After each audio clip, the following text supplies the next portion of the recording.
मेरा नाम तिलक है। पेशे से मैं एक ट्रक ड्राइवर हूँ।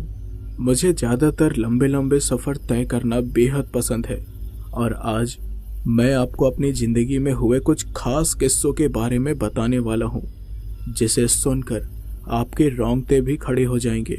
सुनसान सड़क पर मैं आधी रात को सफ़र तय कर रहा था। मेरे साथ साथ एक और ट्रक आ रही थी पीछे पीछे। उसमें मेरे दो दोस्त सोहन और प्रदीप थे। मैं अकेला ही था अपने ट्रक में। हमारा रोज का काम था ये। हमें ज़्यादातर रात का सफ़र ही तय करना पड़ता था, और वो भी आसपास के लिए नहीं बल्कि दूर दूर तक का सफ़र तय किया करते थे हम। ठंड का मौसम था और हमारे लिए सफ़र करना थोड़ा ज़्यादा मुश्किल हो गया था, क्योंकि उस साल ठंड ने सारी हदें पार कर दी थी। उस कड़कड़ाती ठंड में हम अहमदाबाद से केरल जा रहे थे। सफ़र बहुत लंबा था, इसलिए हम बीच बीच में खाने पीने और आराम करने के लिए ठहर जाते थे। उस रात हम काफ़ी समय से कोई ढाबा ढूंढ रहे थे ताकि वहाँ खा पी कर थोड़ा आराम कर लें। हम बेहद थके हुए थे और मेरी तो बार बार नींद के कारण आंखें भी बंद हो जा रही थी। ऐसे में ड्राइव करना बेहद खतरनाक हो सकता था और बहुत भूख भी लगी थी, इसलिए ढाबे का ज़्यादा इंतज़ार था मुझे। मैं और मेरा दोस्त बस आगे बढ़ते गए और करीब 10 किलोमीटर की दूरी पर ही मुझे एक ढाबा नज़र आया। मैं उसे देखकर बड़ा खुश हो गया और मैंने सीधे ट्रक को ढाबे के आगे रोक दिया। मैं और मेरे दोस्त ट्रक से नीचे उतरे और सीधे ढाबे की ओर गए। वहाँ पर हमारे अलावा और कोई भी नहीं था। ढाबे का नाम था पप्पू ढाबा। मैंने ढाबे का जायज़ा लिया। वो ढाबा बहुत ही ज़्यादा पुराना नज़र आ रहा था। उसके नाम का जो बोर्ड था वो ऐसा लग रहा था जैसे कि वो कभी भी निकल कर गिर सकता है। ढाबे के बाहर कुछ खाटें बिछी हुई थी और कुछ कुर्सियां भी रखी हुई थी। आसपास अंधेरा था, बस कुछ ही रोशनी नज़र आ रही थी, और वो भी ढाबे के अंदर से। ऐसा लग रहा था जैसे कि अंदर आग जल रही हो। तो मैंने प्रदीप से कहा, यार शायद ढाबे का मालिक अंदर है, आवाज़ देना चाहिए। तो मैंने कहा, हाँ रुक, मैं जाता हूँ। मैं जल्दी से ढाबे के अंदर गया और वहाँ के मालिक को आवाज़ दी, अरे भाई कोई है क्या यहाँ? लेकिन अंदर से कोई आवाज़ नहीं आई। तो मैंने दोबारा आवाज़ दी, अरे कोई है? लेकिन अंदर से फिर से कोई आवाज़ नहीं आई। मैं फिर से आवाज़ देने ही वाला था कि तभी अंदर से एक आदमी बाहर आया। वो एक बूढ़ा आदमी था, कमर झुकी हुई थी, आंखें अंदर की ओर धंसी हुई नजर आ रही थी। अंधेरे में वो थोड़ा डरावना सा नजर आ रहा था। तो उसने कहा, क्या चाहिए भाई? तो मैंने कहा, जी खाना खाना है, बहुत भूख लगी है और आज रात ठहरना भी था। तो बूढ़े आदमी ने कहा, ठीक है, बाहर खाट बिछी हुई है, तुम लोग बैठो, मैं खाना लेकर आता हूँ। मैं बाहर जाकर बैठ गया। तो सोहन ने कहा, यार जगह तो बड़ी सुनसान है। इससे पहले जहाँ भी हम गए थे वहाँ पर कोई ना कोई इंसान देखने को मिल ही जाता था। यहाँ तो आसपास कुछ है भी नहीं सिवाय इस ढाबे के, और ये ढाबा भी न जाने कितने साल पुराना है, शायद इसलिए यहाँ कोई रुकता नहीं होगा। तो मैंने कहा, अरे नहीं यार, गलत समझ रहे हो तुम। वो देखो, हमने ध्यान ही नहीं दिया, वहाँ पर एक और ट्रक खड़ी हुई है, लेकिन यार उसका ड्राइवर कहाँ है? तभी बूढ़ा आदमी अंगीठी लेकर आ गया और सोहन के सामने रख कर चला गया। तो प्रदीप ने कहा, शुक्र है यार, अब थोड़ा चैन मिला। ये सब देखकर मुझे वो काफ़ी साल पहले वाला किस्सा याद आ गया। ऐसी ही ठंड में मैं सफ़र कर रहा था और इसी तरह रात को ढाबे में रुका था। उस रात मेरे साथ बड़ी भयानक घटना घटी थी। तो सोहन ने पूछा, यार तुमने पहले कभी इस घटना के बारे में बताया नहीं, ऐसा क्या हुआ था? तो मैंने कहा, अरे वो क्या है ना यार, ये काफ़ी साल बीत गए हैं और वो हादसा भी बहुत पुराना हो गया है। मेरे दिमाग में वो हादसा फिर कभी आया ही नहीं, लेकिन आज इस माहौल को देखकर फिर से वो यादें ताज़ा हो गई। मैं उन्हें सारी बातें बता ही रहा था कि वो बूढ़ा आदमी खाना लेकर आ गया। शायद उसने मेरी बातें सुन ली। उसने मुझसे पूछा, ऐसा कौन सा हादसा हुआ था तुम्हारे साथ? क्या मैं भी सुन सकता हूँ? क्या है कि मैं यहाँ अकेला हूँ और कोई काम भी नहीं है मुझे। काफ़ी समय बाद यहाँ पर कोई आया है, मुझे भी थोड़ा अच्छा लगेगा। तो प्रदीप ने कहा, अरे हाँ हाँ, क्यों नहीं काका, आओ ना बैठो। वो बूढ़ा आदमी बैठ गया। मैंने उससे पूछा, जी वैसे ये पप्पू आपका नाम है क्या? क्योंकि ज़्यादातर लोग अपने नाम पर ही अपना ढाबा खोलते हैं। तो उन्होंने कहा, हाँ सही कहा, 70 साल पहले मेरे पिता ने मेरे नाम पर यह ढाबा खोला था, तब से इसका नाम यही है। सोहन ने कहा, क्या कहा? 70 साल? लेकिन इस रास्ते पर तो मैं पहले भी कई बार आ चुका हूँ, हमें तो आपका ये ढाबा नजर नहीं आया। तो बूढ़े आदमी ने कहा, हो सकता है कि तुमने ध्यान न दिया हो, वैसे ये ढाबा कई सालों से यही है। मेरे पिताजी की जिंदगी इस ढाबे में काम करते हुए ही बीती है और उनके बाद मैंने इस ढाबे को संभाला। तुम मुझे काका कह सकते हो। फिर हम खाना खाने लगे। तो मैंने पूछा, अच्छा काका, ये जो ट्रक खड़ी है इसके ड्राइवर कहाँ हैं? दिख तो नहीं रहे हैं। तो काका ने कहा, अरे हो सकता है वो खाना खाकर कहीं चले गए होंगे, पता नहीं। वैसे तुम किसी घटना के बारे में बता रहे थे, बताओ ना क्या हुआ था। तो मैंने कहा, अरे हाँ हाँ, मैं पिछले 30 सालों से ट्रक ड्राइवर का काम कर रहा हूँ। लंबे लंबे सफ़र तय करने पड़ते हैं मुझे, ज़्यादातर रात का सफ़र ही तय करता हूँ मैं। तो मैं आपको बताता हूँ कि मेरे साथ कितनी अजीब चीज़ें हुई इस ट्रक ड्राइवर की ज़िंदगी में।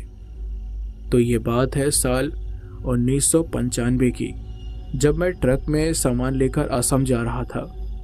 रात का सफ़र था। हैरान करने वाली बात तो ये थी कि उस समय भी ठंड का ही समय था। सर से पांव तक मैंने गर्म कपड़े पहन रखे थे। ठंडी हवा चल रही थी बाहर और रास्ता बिल्कुल सुनसान था। जंगल ही जंगल वाला रास्ता था वो। अब हुआ यूं कि मैं उस रात ट्रक में कुछ पुराने गाने सुनते हुए गुनगुनाते गुनगुनाते सफ़र तय कर रहा था कि अचानक से मेरी ट्रक चलते चलते ही अपने आप रुक गई। तो मैंने कहा, अरे ये क्या हुआ? अब ये ट्रक को क्या हो गया भाई? कहीं खराब हो गई तो? ऐसा हुआ तो मैं बुरा फंस जाऊंगा। मैंने फिर ट्रक को शुरू करने की कोशिश की, लेकिन ट्रक स्टार्ट ही नहीं हुआ। मुझे समझ नहीं आया कि अब मैं क्या करूं। उस घने जंगल के बीच मुझे कोई मैकेनिक भी नहीं मिलने वाला था। मैंने बाहर झांक कर देखा, सिवाय ऊंचे ऊंचे पेड़ों के मुझे कुछ भी नजर नहीं आ रहा था। ट्रक की लाइट भी बंद हो गई थी, जिसके कारण पूरा अंधेरा ही अंधेरा था वहां। रात के करीब 1:30 बज रहे थे। मैं ट्रक से बाहर निकला और देखा कि आसपास चारों तरफ जंगल ही जंगल है और ऊंचे ऊंचे पेड़ दिखाई दे रहे थे। उस घने जंगल के बीच मुझे थोड़ा डर लगने लगा था। कुछ समझ नहीं आ रहा था कि क्या करूं। मुझे लगा नहीं था कि उस समय मुझे कोई आदमी वहां मिलेगा जो मेरी कुछ मदद कर सकेगा, लेकिन रास्ते में इंतजार करने के अलावा मेरे पास और कोई रास्ता भी तो नहीं था। मैंने अपना फ़ोन निकाला और तुरंत अपने मालिक को कॉल किया। किस्मत से वहां मुझे नेटवर्क मिल गया और मालिक के पास कॉल लग गया। मैंने उन्हें सारी बातें बताई और कहा कि जब तक मुझे मदद नहीं मिलेगी तब तक मैं सामान पहुंचा नहीं पाऊंगा। हमारी बात हो ही रही थी कि अचानक से उनकी आवाज़ घरघराने लगी। कोई भी साफ आवाज़ सुनाई नहीं दे रही थी। मैंने नेटवर्क चेक किया, लेकिन मोबाइल में नेटवर्क था। फिर अचानक से कॉल कट हो गया। अब मैं परेशान हो गया और फिर से उन्हें कॉल करने की पूरी कोशिश करने लगा, लेकिन फिर से कॉल लगा ही नहीं। मैं हैरान हो गया कि नेटवर्क के होते हुए भी बात क्यों नहीं हो पा रही है। बहुत बार कॉल करने की कोशिश की मैंने, लेकिन कुछ फ़ायदा नहीं हुआ। फिर मैं इंतज़ार करने लगा कि कोई उस रास्ते से गुजरे तो मैं मदद मांग लूँ। वहाँ पर आने जाने के 2 रास्ते थे। मुझे असम के लिए सीधे जाना था। दोनों ही रास्ते उस अंधेरी रात में बड़े ही डरावने नज़र आ रहे थे। मोड़ पर एक बड़ा सा पत्थर था। मैं उसी पत्थर पर जाकर बैठ गया और इंतज़ार करने लगा। करीब आधे घंटे हो गए थे मुझे वहाँ बैठे। मैंने मोबाइल की टॉर्च जलाकर पत्थर पर ही रख दिया। उससे थोड़ी रोशनी भी हो गई थी। समय समय पर मैं मालिक को भी कॉल करने की पूरी कोशिश कर रहा था। तो मैंने कहा, पता नहीं कितना समय बिताना होगा यहाँ, मैं बैठे बैठे वहीं पर उगी घास को उखाड़ने में लगा हुआ था कि तभी मुझे अपने पीछे से झाड़ियों के हिलने की आवाज़ सुनाई दी। मैंने तुरंत पीछे मुड़कर देखा, लेकिन पीछे कोई भी नहीं था। मुझे लगा कि जंगल में कोई जानवर होगा। मैंने सोचा बाहर ऐसे बैठना ठीक नहीं है, क्योंकि जानवर भी हो सकते थे वहाँ, इसलिए ट्रक में बैठना ही सही है। तो मैं ट्रक में चढ़ने के लिए जाने लगा। मैं ऊपर चढ़ने ही वाला था कि मुझे किसी के सिसकियों की आवाज़ सुनाई दी। तो मैंने सोचा, यार इस घने जंगल में मेरे अलावा और भी कोई है क्या? किसकी आवाज़ है ये? नहीं, लगता है ये मेरा वहम होगा। अरे यहाँ कौन आएगा? और फिर मुझे तो लगा ये आवाज़ किसी लड़की की है। यहाँ कहाँ से कोई लड़की आएगी? ये सोचकर मैं वापस से ट्रक में चढ़ने वाला था, लेकिन फिर से मुझे सिसकियों की आवाज़ एक और बार सुनाई दी। लेकिन इस बार वो आवाज़ काफ़ी तेज थी, जैसे कि कोई बहुत करीब हो। मैंने सोचा हो सकता है कि कोई मुसीबत में हो, मुझे एक बार आसपास देख लेना चाहिए। फिर मैंने एक बार आवाज़ लगाई, कोई है? कोई है क्या यहाँ पर? मेरे आवाज़ करने के बाद सिसकियों की आवाज़ थम गई और रोने की आवाज़ आने लगी।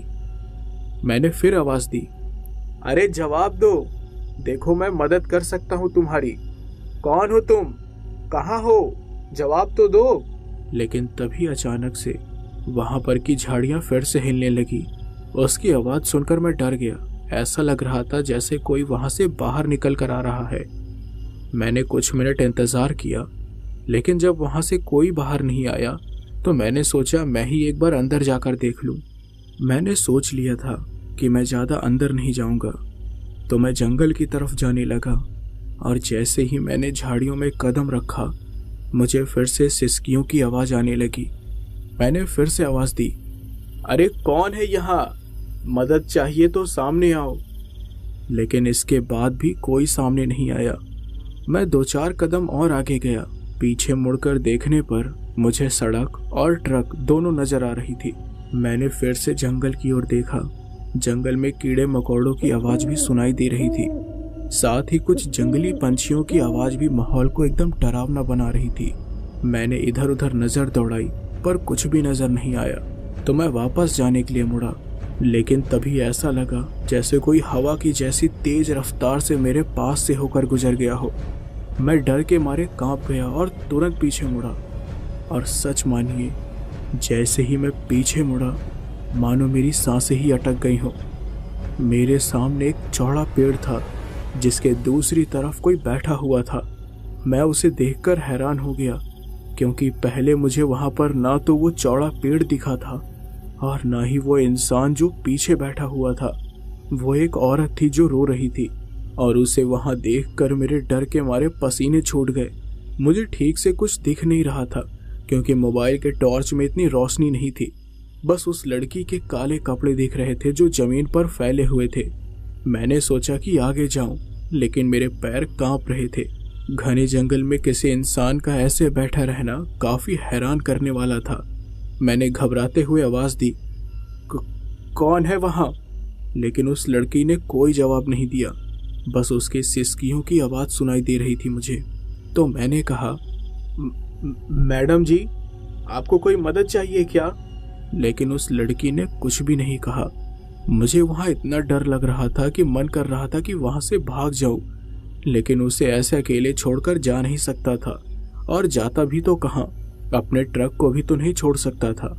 मैं चुपचाप वहीं खड़ा रहा, ये सोचकर कि शायद वो कुछ बोलेगी। फिर मैं इधर उधर देखने लगा, और फिर से जब उसकी ओर मुड़ा तो वो खड़ी हो चुकी थी। वो पेड़ के पीछे थोड़ा सा झांक कर मुझे ही देख रही थी। उसके लंबे बाल दिखाई दे रहे थे जो कमर से नीचे तक थे। मेरी हालत खराब हो रही थी, पर फिर भी हिम्मत करके मैंने पूछ ही लिया, कौन है आप और यहाँ क्या कर रही हैं? तो उस लड़की ने मुझे कुछ देर घूरा और फिर कहा, जी मुझे मदद चाहिए। तो मुझे लगा कि वो उस जंगल में फंस गई होगी। तो मैंने कहा, जी क्या आप फंस गई हैं क्या यहाँ? तो उस लड़की ने हाँ में सर हिलाया। तो मैंने कहा, लेकिन आप यहाँ आई कैसे? तो उसने कहा, जी मुझे शहर जाना था, बस से जा रही थी शहर, लेकिन यहाँ बस का एक्सीडेंट हो गया, सब लोग मर गए। तब से मैं यहीं भटक रही हूँ। ये सुनकर मैं दंग रह गया था। मैंने पूछा, जी कब हुआ एक्सीडेंट और जो मर गए उनकी लाश कहाँ है? मुझे तो कुछ दिखाई नहीं दिया यहाँ आसपास। उसने कुछ नहीं कहा बल्कि रोने लगी। मैंने सोचा कि वो सदमे में होगी, इसलिए मैंने उससे कहा, अच्छा रोइए मत, देखिए मेरी ट्रक खराब हो गई है, जैसे ही कोई मदद मिलेगी मैं आपको शहर छोड़ दूंगा, चलिए बाहर की ओर चलते हैं। मैं बाहर जाने के लिए पीछे मुड़ा, लेकिन वो लड़की आगे नहीं आई। मैंने उसे वापस चलने को कहा तो वो पीछे पलटी और उसने अपना चेहरा अपने कपड़ों से ढक लिया और फिर बाहर आई। उसने सर से पांव तक काले कपड़े पहने हुए थे, चेहरा भी उसने पूरा ढक लिया था। मुझे लगा कि वो ऐसे ही रहती होगी, तो मैंने उससे कोई सवाल नहीं किया और हम ट्रक के पास आ गए। तो उसने कहा, जी आप एक बार ट्रक को चालू करने की कोशिश कीजिए ना। तो मैंने कहा, अरे बहुत बार कोशिश कर चुका हूँ मैं, लेकिन चालू ही नहीं हो रही है। तो उसने कहा, लगता है ट्रक गर्म हो गई होगी ज़्यादा, इसी कारण से वो बंद हो गई। आप मेरी बात मानकर एक बार और कोशिश कीजिए ना। उसकी बात सुनकर मैंने भी सोचा कि चलो एक और बार कोशिश करने में क्या ही हर्ज है, क्या पता गाड़ी चालू ही हो जाए। तो मैं ट्रक में चढ़ गया और वो लड़की बाहर ही खड़ी रही। मैंने ट्रक चालू करने की कोशिश की, लेकिन ट्रक चालू ही नहीं हुई। मैंने दूसरी बार कोशिश की, लेकिन तब भी चालू नहीं हुई। लेकिन जब मैंने तीसरी बार चाबी घुमाई तो मेरे होश ही उड़ गए। वो अचानक से चालू हो गई और ट्रक की हेडलाइट भी जलने लगी। मैंने सामने देखा कि वो औरत ठीक ट्रक के आगे खड़ी हुई थी और काले कपड़ों में हेडलाइट की रोशनी में बड़ी डरावनी लग रही थी। अगर रात को कोई उसे अचानक वैसे देख ले तो पक्का उसे हार्ट अटैक आ जाता। किसी भूत प्रेत से कम नहीं लग रही थी वो। तो मैंने उससे कहा, अरे मैडम जी वहां क्यों खड़ी हैं? चलिए ट्रक चालू हो गई है, अब चलते हैं। वो लड़की अपनी जगह से हिली भी नहीं। मैंने फिर कहा, अरे क्या हुआ, चलिए बैठिए ना, मैं शहर छोड़ दूंगा आपको। लेकिन वो लड़की अब भी वहीं पर चुपचाप खड़ी हुई थी। फिर मैं ट्रक से नीचे उतरने लगा, लेकिन जैसे ही मैं ट्रक के आगे गया मैंने क्या देखा कि वो लड़की वहां है ही नहीं। अब मेरे रोंगटे खड़े हो गए। इधर उधर देखने के बाद भी वो नजर नहीं आई। मैंने सोचा कि यार मेरे ट्रक से उतरते ही वो अचानक कहाँ गायब हो गई। यार कहाँ चली गई वो? अभी तो इसी जगह पे खड़ी थी। कहीं वो सच में कोई प्रेत तो नहीं थी? ये सोचकर ही मैं थरथराने लगा और बोला, यार वैसे भी ये जगह बहुत ही अजीब है, यहाँ से जितना जल्दी निकल जाओ उतना ही ठीक है। मैं वापस से दौड़कर ट्रक में बैठ गया और दरवाजा बंद कर लिया। फिर मुझे ऐसा लगने लगा कि कोई मेरे बगल में बैठा हुआ है। मेरी आंखें फटी की फटी रह गई थी। मैंने डरते डरते बगल वाली सीट पर देखा तो डर के मारे मैं उछल गया और मैं ट्रक के दरवाजे से जा चिपका। वो लड़की मेरे बगल में ही बैठी हुई थी। पता ही नहीं चला कि वो कब और कैसे वहां आ गई। मेरे मुंह से कुछ शब्द भी नहीं निकल रहे थे और वो भी चुपचाप बैठी हुई थी। जब मुझ में थोड़ी हिम्मत आई तो मैंने पूछा, जी अचानक से आप कहाँ से आ गई? उसने पहले तो कोई जवाब नहीं दिया और फिर कुछ मिनट के बाद कहा, चलना चाहिए हमें, बहुत देर हो गई है। लेकिन मुझे समझ नहीं आया कि मैं क्या कहूँ। डर के मारे मेरा गला सूख गया था। मैंने पानी पिया और फिर वहां से निकल गया। अगले 1 घंटे तक लगातार आगे बढ़ते तक उस लड़की ने एक शब्द भी मुंह से नहीं निकाला। सामने फिर से 2 रास्ते आए और मैं उस वक्त थोड़ा कंफ्यूज हो गया कि मुझे जाना किस रास्ते में है। तब उस लड़की ने अचानक कहा, यहाँ से दाएं। मैं हैरान था। एक तो उसने इतना लंबा घूंघट लिया हुआ था, वो भी काला। मुझे समझ नहीं आया कि उसे कैसे पता कि आगे 2 रास्ते हैं। ऊपर से उसने ऐसे जवाब दिया जैसे कि वो मेरे मन की बात जान गई हो। मैं दाएं मुड़ गया। फिर करीब 10 से 12 किलोमीटर के बाद हम जंगल के इलाके से निकल ही आए और थोड़ी खुली जगह देखने को मिली। कुछ देर बाद मुझे सामने एक ढाबा नजर आया तो मैंने उस लड़की से पूछ लिया, कुछ खाना है क्या? उस लड़की ने कोई जवाब नहीं दिया, बस हाँ में सर हिलाया। मैंने ढाबे के सामने ट्रक रोक दी और नीचे उतर गया। मैं जैसे ही उस लड़की के दरवाजे की तरफ आया तो मैंने देखा कि वो पहले ही नीचे उतर गई है। यानी कि सभी चीजें हैरान कर देने वाली हो रही थी। मैंने ढाबे को देखा तो वो ढाबा भी इसी ढाबे के जैसा सुनसान था, कोई नहीं था वहां पर। बस इसी तरह वहां पर भी एक ट्रक खड़ी हुई थी और उसके मालिक कहाँ गए थे पता ही नहीं। मैं ढाबे में गया, वो लड़की बाहर ही खड़ी रही। वहां पर एक नौजवान लड़का सोया हुआ था। मैंने उसे उठाया और कहा, अरे भाई जरा उठो तो। मेरी आवाज़ सुनकर वो उठ गया तो मैंने कहा, यार मुझे खाना खाना था। तो उसने कहा, हाँ हाँ साहब, आप बाहर बैठिए, मैं अभी लेकर आता हूँ गर्मा गर्म खाना। मैं फिर बाहर चला गया और देखा वो लड़की चुपचाप खाट पर बैठी हुई है। मैंने आसपास का ब्यौरा लिया, आसपास कुछ भी नहीं था। वो ढाबा भी नया लग रहा था। मैं भी उस लड़की के सामने जाकर बैठ गया और वहां पर जल रही आग की लपटों से ठंड भगाने लगा। फिर अचानक से मेरे दिमाग में एक सवाल आ गया और मैंने उससे पूछा, जी आप कब से उस जंगल में फंसी हुई थी? उस लड़की ने बहुत ज़्यादा समय लिया मेरे सवाल का जवाब देने में, लेकिन जब उसने जवाब दिया तो मेरे दिल की धड़कन इतनी तेज हो गई थी कि जैसे कि दिल सीने से बाहर ही निकल जाएगा। उसका जवाब था 40 सालों से। मैं हैरान होकर उसे ही देखता रह गया। एक बार के लिए लगा कि वो मजाक कर रही है। तभी वो लड़का खाना लेकर आ गया, लेकिन उसके हाथ में एक ही प्लेट थी। मैंने कहा, अरे भैया, अरे इन मैडम के लिए भी तो लेकर आओ। उस लड़के ने मेरे सामने की ओर देखा और कहा, अरे कौन मैडम साहब जी? मैंने कहा, अरे ये और कौन? ये कहकर मैंने अपने सामने की ओर देखा, लेकिन मेरे होश तब उड़ गए जब वहां से वो गायब हो गई थी। मैं खड़ा हो गया और चारों तरफ देखने लगा, लेकिन वो कहीं नजर नहीं आई। मैंने उस लड़के से कहा, भाई मेरा यकीन करो, मेरे साथ एक लड़की थी। अरे मुझे जंगल में मिली थी वो। मैंने सोचा कि उसे सच में मदद चाहिए तो मैं उसे ट्रक में बैठाकर यहाँ तक लाया हूँ, लेकिन पता नहीं कहाँ गायब हो गई। तो उस लड़के ने कहा, अरे साहब, लगता है कि आपने भी किसी प्रेत का सामना कर लिया। उसकी बातें सुनकर मुझे एक बार के लिए तो यकीन ही नहीं हुआ। तो उसने कहा, वो क्या है ना साहब, मेरे दादाजी ने बताया था कि 40 साल पहले जंगल के पास एक बस का एक्सीडेंट हो गया था जिसमें बहुत सारे मुसाफिरों की जान चली गई। तब से उस जंगल के पास से जब भी कोई मुसाफिर रात को गुजरता है तो उन्हें उनकी आत्माएं दिखाई देती हैं। मैं चौंक गया था और डर के मारे मेरे हाथ पैर ठंडे पड़ गए थे।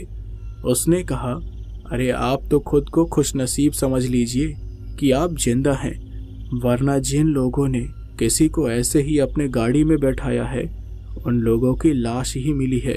लेकिन आप चिंता मत करिए, आप यहाँ आराम से खाइए और फिर इस इलाके से जितनी जल्दी हो सके निकल जाइए।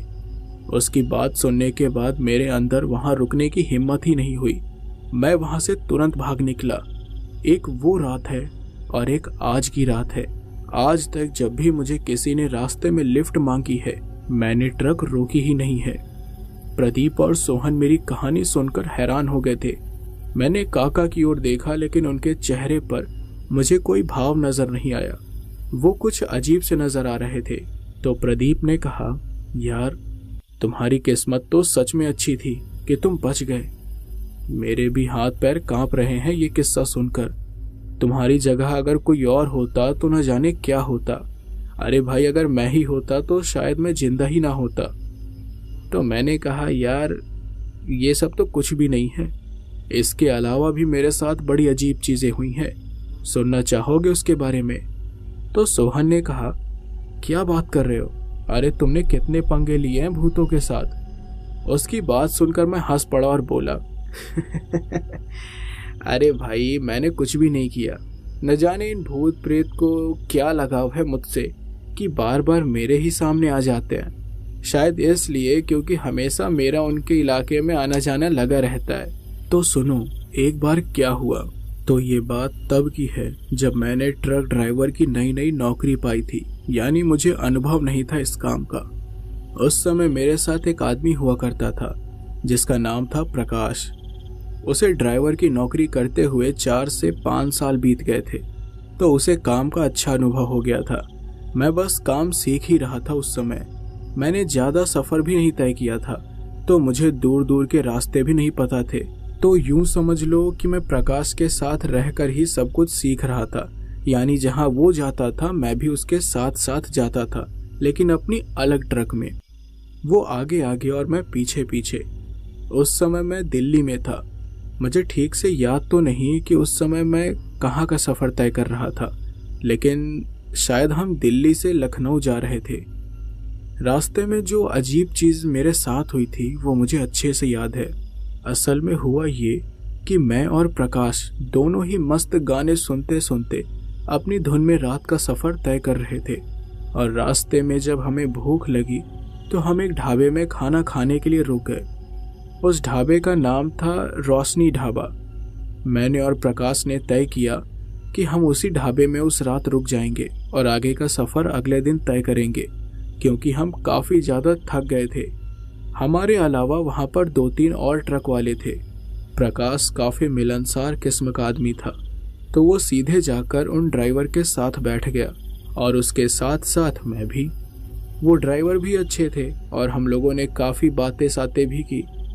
तभी ढाबे में काम करने वाला एक लड़का मेरे पास आ गया और उसने मुझे वहाँ का मेन्यू दिया।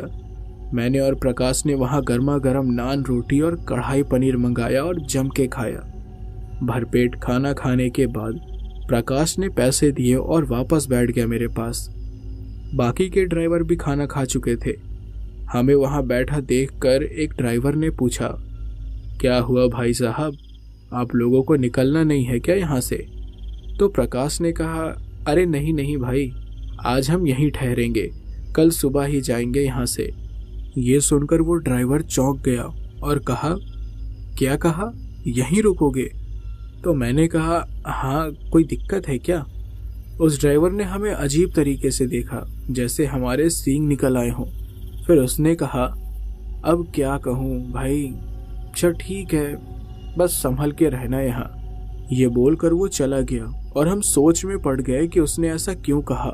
उस समय रात के 1:30 बज गए थे और जो लोग भी वहाँ थे वो सब भी जा चुके थे, लेकिन ढाबा खुला हुआ था। हम भी ढाबे के बाहर खाट पर लेट गए और कुछ ही देर में हमें गहरी नींद आ गई और आसपास क्या हो रहा है उसका हमें बिल्कुल भी होश नहीं था। अब पता नहीं कितने समय बाद मेरी नींद खुली और मैं करवट लेके फिर से सोने लगा कि तभी मेरे कानों में किसी चीज के खनकने की आवाज आई। ऐसा लगा जैसे कि किसी की चूड़ियां खनक रही हों। मैंने थोड़ी आंखें खोलकर देखी तो मुझे सामने कोई बैठा हुआ नजर आया। अब उस समय मैं ठीक से कुछ देख नहीं पा रहा था क्योंकि मैं गहरी नींद में था और इस वजह से चीजें थोड़ी धुंधली सी दिखाई दे रही थी। मैंने अपनी आंखों को थोड़ा रगड़ा और फिर पूरी तरह से आंखें खोलकर देखा तो मेरी सारी की सारी नींद ही गायब हो गई। मेरे सामने कुछ औरतों की टोली बैठी हुई थी जिन्होंने बंजारों के जैसे कपड़े पहने हुए थे। सब लोगों ने अपना चेहरा ढका हुआ था। मैंने ढाबे की ओर देखा तो ढाबा बंद हो चुका था। वो औरतें मेरी ही ओर मुंह करके बैठी हुई थी। सब एक साथ मिलकर चूड़ियां खनका रही थी और हंसे जा रही थी। मुझे बहुत ज्यादा डर लगा क्योंकि उनकी हरकतें मुझे बड़ी ही अजीब लग रही थी। मैं प्रकाश को उठाने की पूरी कोशिश कर रहा था, लेकिन वो साला उठने का नाम ही नहीं ले रहा था। मेरी नजर उन औरतों पर ही टिकी हुई थी। तभी उनमें से एक औरत ने अपना घूंघट ऊपर किया और मेरी आंखें फटी की फटी रह गई। उस औरत का सर ही गायब था। ये देखकर मैं चीख पड़ा, प्रकाश, प्रकाश उठ भाई, उठ उठ, भागते हैं यार यहाँ से, सुन रहा है तू मेरी बात? मेरे इतने चीखने चिल्लाने के बाद भी वो नहीं उठा, जैसे कि उसे मेरी आवाज ही नहीं आ रही हो। वो औरतें वही बैठी हुई थी। मैंने प्रकाश की ओर देखा, फिर उसके शरीर को हिला हिला कर उठाने की कोशिश की, लेकिन वो उठने का नाम ही नहीं ले रहा था। मैंने फिर से उन औरतों की ओर देखा और मेरे पसीने छूटने लगे ये देखकर कि सामने कोई भी नहीं है। मैं बिल्कुल सुन्न पड़ गया था। कुछ समझ ही नहीं आया मुझे कि मैंने जो देखा वो सच था या कोई सपना। मेरा पूरा कमीज पसीने से भीग गया था और होंठ कांप रहे थे। कुछ बोलने की हिम्मत ही नहीं हो रही थी मेरी। इतने में ही किसी ने मेरे कंधे पर हाथ रख दिया और मैं चीख के खाट से नीचे गिर पड़ा। मैंने जब पीछे देखा तो प्रकाश उठकर बैठा हुआ था। उसने पूछा कि क्या हुआ भाई, क्या हालत बना रखी है अपनी, कुछ हुआ है क्या? मैं बोलना चाहता था लेकिन कुछ बोल भी नहीं पा रहा था, जैसे कि गले में मेरी आवाज फंस गई हो। मैंने अपना चेहरा पोंछा और आसपास देखा, लेकिन वहां कोई नजर नहीं आया। इतने में ही एक बंजारन मुझे प्रकाश के पीछे फिर से दिखाई दी, जो दूर एक पेड़ के पास खड़ी हुई थी। उसे देखकर मेरे चेहरे का रंग ही उड़ गया। मैं कुछ बोलने के हालत में भी नहीं था। उस औरत ने अपना घूंघट उठाया, लेकिन मुझे बस उसकी डरावनी मुस्कान नजर आ रही थी। मैंने प्रकाश को पीछे की तरफ देखने के लिए इशारा किया, लेकिन जब उसने पीछे देखा तो वो औरत गायब हो गई। प्रकाश ने कहा, नींद पूरी कर ले भाई, बहुत थका हुआ लग रहा है तू। तो मैंने कहा, नहीं, यहाँ नहीं रहना मुझे, चलते हैं यार यहाँ से, वैसे भी सुबह होने वाली है कुछ घंटों में। ये बोलकर मैं सीधे ट्रक की तरफ भागा और प्रकाश मेरे पीछे पीछे आया। उसने कई बार मुझसे पूछा कि क्या हुआ, लेकिन पता नहीं क्यों मैं उसे बता ही नहीं पा रहा था। उसने सोचा कि मैंने कोई बुरा सपना देखा है, लेकिन मैं जानता था कि वो खौफनाक पल कोई सपना नहीं था। हम वहां से निकल गए और उस हादसे के बाद मैं कुछ दिन सदमे में ही रहा। लेकिन कुछ दिन बाद जब मैं ठीक हुआ तो मैंने प्रकाश को सारी घटना के बारे में बताया और वो जानकर वो बेहद चौंक गया था। सोहन ने कहा, भाई ये तो पागल कर देने वाला किस्सा था, बड़ी डरावनी कहानी थी। लेकिन काका अभी भी कुछ भी नहीं कह रहे थे। तो मैंने पूछा, काका आप कुछ नहीं कहेंगे क्या आपके साथ कभी ऐसी भूतिया घटना हुई है? तो काका ने कहा, नहीं, मैंने कभी कोई भूत नहीं देखा। तो मैंने कहा, वैसे एक और किस्सा याद है मुझे, और इत्तेफाक की बात ये है कि ये किस्सा पप्पू नाम के ही एक ढाबे के साथ जुड़ा हुआ है। तो काका ने कहा, अच्छा बताओ जरा क्या हुआ था। लेकिन इस बार मैंने नोटिस किया कि काका के चेहरे पर एक अजीब सी मुस्कान थी, जैसे वो ऐसा होता ना कि कोई डराना चाहता हो, ठीक वैसे ही। तो फिर मैंने आगे की कहानी सुनानी शुरू की। तो ये घटना बहुत पुरानी है और ये घटना मेरे चाचा जी और मेरे साथ घटी थी। मेरे चाचा जी भी एक ट्रक ड्राइवर ही थे। मैं 17 साल का था और उस समय कभी कभी उनके साथ घूमने के लिए चला जाता था। वो मुझे लंबे सफर पर नहीं ले जाते थे, लेकिन आसपास जब जाना होता था तो मैं चला जाता था उनके साथ। एक दिन की बात है, जब मैं उनके साथ कहीं जा रहा था ट्रक में। दोपहर का समय था जब हम घर से निकले थे और घर वापस आते समय हमें रात हो गई थी। तो चाचा ने कहा, देखा तिलक, कहा था ना मैंने तुझसे कि आते समय रात हो जाएगी, तू मेरे साथ मत जा। लेकिन नहीं, तुझे तो अपनी जिद पर ही अड़े रहना था। तो मैंने कहा, अरे चाचा जी 8 ही तो बज रहे हैं, 2-3 घंटे में हम घर भी पहुंच जाएंगे, आप मेरी चिंता मत करो। इतने में ही हमें साइकिल की घंटी सुनाई दी।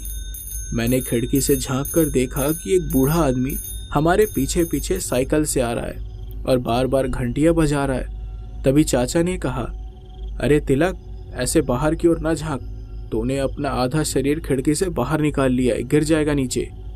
तो मैंने उनकी बात नहीं सुनी और उस बूढ़े आदमी को ही देखता रहा। वो बूढ़ा आदमी काफी पीछे रह गया और एक समय के बाद दिखाई देना भी बंद हो गया। मैं वापस सीधे बैठ गया। फिर कुछ देर बाद मुझे फिर से साइकिल की घंटी की आवाज सुनाई दी, लेकिन मैंने फिर से बाहर की ओर देखा तो मुझे वापस से वही बूढ़ा आदमी नजर आया। मैं ये देखकर हैरान रह गया कि वो बूढ़ा आदमी अचानक से फिर कैसे आ गया। मैंने चाचा से कहा, अरे चाचा, अरे ओ चाचा, ये बूढ़ा आदमी फिर से कहां से आ गया? कुछ देर पहले तो हमने इसे काफी पीछे छोड़ दिया था। तो चाचा ने कहा, अरे होगा कोई और। तो मैंने कहा, नहीं नहीं चाचा, ये वही है। तो चाचा ने ट्रक चलाते चलाते ही पीछे की ओर देखा, लेकिन उन्हें वो आदमी नजर नहीं आया। मैंने इतने में ही चिल्लाकर कहा, चाचा आगे देखिए। चाचा डर गए और आगे की ओर देखने लगे। पीछे देखने के कारण उन्होंने ट्रक का कंट्रोल खो दिया और ट्रक अचानक से सड़क पर इधर उधर जाने लगी। मैंने कहा, चाचा ब्रेक लगाओ। चाचा ने ब्रेक लगाने की पूरी कोशिश की लेकिन ब्रेक भी नहीं लगा। फिर अचानक से ट्रक एक पेड़ के पास जाकर टकराई और वो पेड़ भी सड़क पर गिर गया, जिससे काफी तेज आवाज आई।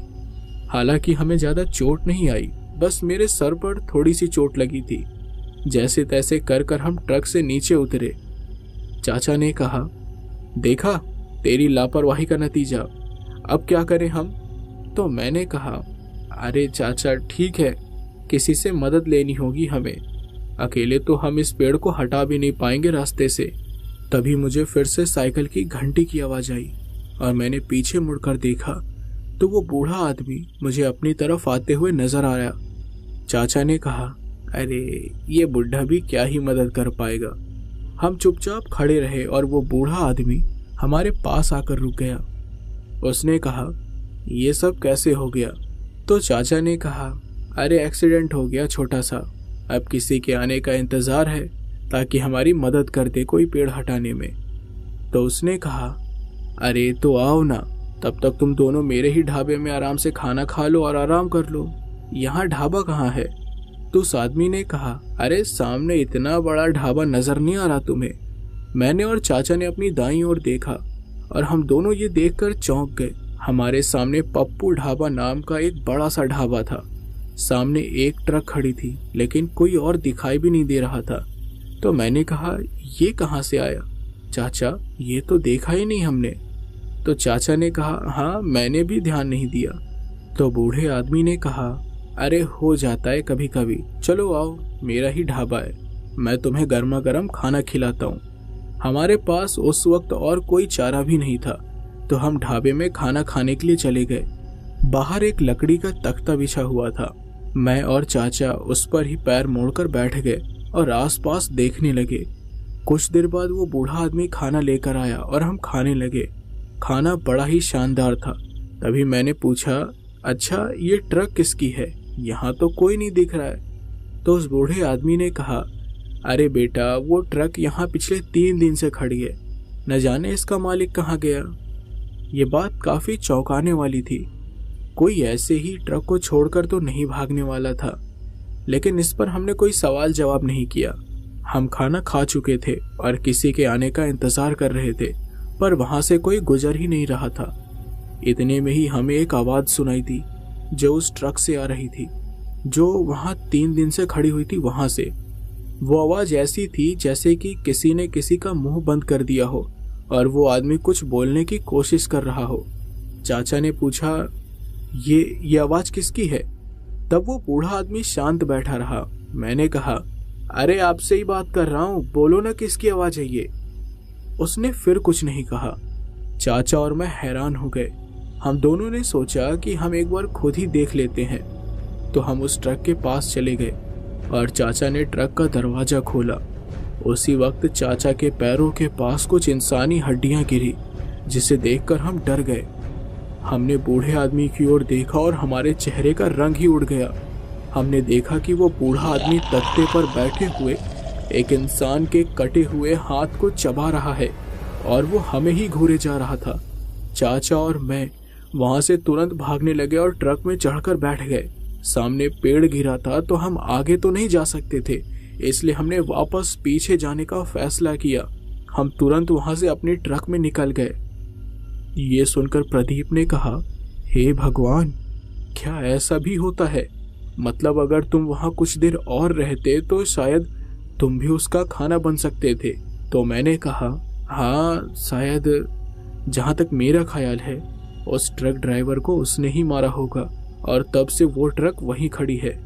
इतने में ही काका ने कहा, क्या तुम्हें याद है कि वो बूढ़ा आदमी कैसे दिखता था? मैंने कुछ सोचा और कहा, जी ठीक से नहीं, लेकिन हाँ, अगर मैं उसे फिर से देखूंगा तो जरूर पहचान जाऊंगा। इसके बाद मैं खाना खाने लगा और मेरे दोस्त भी चुपचाप खाना खत्म करने लगे। इतने में ही वो काका खड़े हो गए और सड़क की ओर जाने लगे। तो मैंने कहा, अरे काका, कहाँ जा रहे हो? तब काका ने पीछे मुड़कर देखा और मुझे एक डरावनी से मुस्कान दी। मैं, प्रदीप और सोहन उन्हें देख रहे थे। हमारे चेहरे पर परेशानी और डर था। तभी अचानक से उनका रूप भी बदल गया और वो उसी बूढ़े आदमी में बदल गए जिसे मैंने 17 साल की उम्र में देखा था। अचानक उनके हाथ में साइकिल आ गई जिसे वो जोर जोर से बजाने लगे। हम तीनों अपनी जगह पर जैसे जम से गए। प्रदीप ने कहा, अरे निकलो यहाँ से, जल्दी चलो। मेरा शरीर तो मानो काम ही नहीं कर रहा था। प्रदीप ने मेरा हाथ पकड़ा और मुझे खींचकर वहां से ले जाने लगा। मैं उस बूढ़े आदमी की ही ओर देखे जा रहा था। सोहन मेरी ट्रक में बैठ गया और मैं और प्रदीप दूसरी ट्रक में। मैं उस बूढ़े आदमी को ही डर के देखे जा रहा था। इतने में ही मेरी नज़र ढाबे वाली जगह पर गई और ये देखकर मैं और सदमे में चला गया कि ढाबा तो वहां पर है ही नहीं। फिर मैंने बूढ़े आदमी की ओर देखा लेकिन वो भी वहां से गायब हो गया था। प्रदीप ने ट्रक चला दी और हम वहां से निकल गए। धीरे धीरे मुझे समझ आया कि वो ढाबा ही भूतिया था। 17 साल की उम्र में भी मैंने उसी ढाबे को देखा था और इतने सालों के बाद भी मैंने उसी ढाबे को देखा। लेकिन एक बात थी कि उस समय भी मेरी किस्मत अच्छी थी क्योंकि किसी बड़े हादसे का शिकार नहीं हुआ। मुझे सिर्फ कुछ डरावने अनुभव हुए जो कि और भी भयानक हो सकते थे। मैंने उस रात भी भगवान का शुक्रिया अदा किया कि मैं और मेरे दोस्त सही सलामत थे और आगे भी मैं यही प्रार्थना करता हूँ कि किसी भी तरह की भयानक वारदात मेरे साथ दोबारा ना हो। तो दोस्तों, आई होप आपको ये कहानी ज़रूर पसंद आई होगी और ऐसी ही कहानियाँ सुनने के लिए प्लीज़ आप मेरे चैनल को सब्सक्राइब कर लेना। और हाँ, अगर आपको फेस कैम वीडियो देखना पसंद है तो मेरे चैनल ब्लडी सूरज को जाकर अभी सब्सक्राइब कर लें। ये बात है साल 2021 की। उस साल सीतापुर से एक दिल दहला देने वाली बात सामने आई थी। सीतापुर में किन्नरों का एक गिरोह था जो छोटे बच्चों को अगवा किया करता था और फिर उन बच्चों को नपुंसक बनाकर उनसे भीख मंगवाया जाता था। किन्नरों का मुखिया बच्चों को बहला फुसलाकर अपने पास बुलाया करता था और फिर उन्हें नशीली चीजें खिलाकर या बेहोश करके उन्हें अगवा कर लेता था। इसके बाद डॉक्टरों के जरिए उन्हें नपुंसक बना दिया जाता था। इस घटना की जानकारी उसी बच्चे के जरिए सामने आई थी जो था तो लड़का, लेकिन किन्नरों के इस गिरोह ने उसे नपुंसक बनाकर किन्नर बना दिया था और वो लोग उनसे भीख मंगवाया करते थे। सिर्फ इतना ही नहीं, इस गिरोह के मुखिया के ऊपर और भी कई इलीगल काम करने का मामला दर्ज हुआ था। इस तरह की घटनाओं को सुनने के बाद इंसान दूसरे इंसान पर विश्वास करने से कतराता है। आज के इस किस्से को सुनाने का मकसद किसी किन्नर का अपमान करना नहीं है और ना ही मैं ये कहना चाहता हूँ कि सभी किन्नर ऐसे होते हैं। ये बात उन किन्नरों की है जो ऐसा गलत काम करते हैं।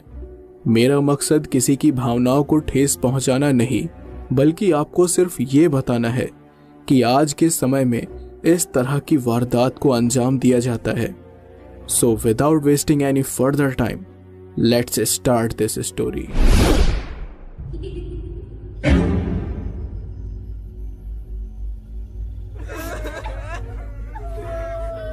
एक गांव जहां चौराहे पर कुछ लोगों के रोने की आवाज सुनाई दे रही थी।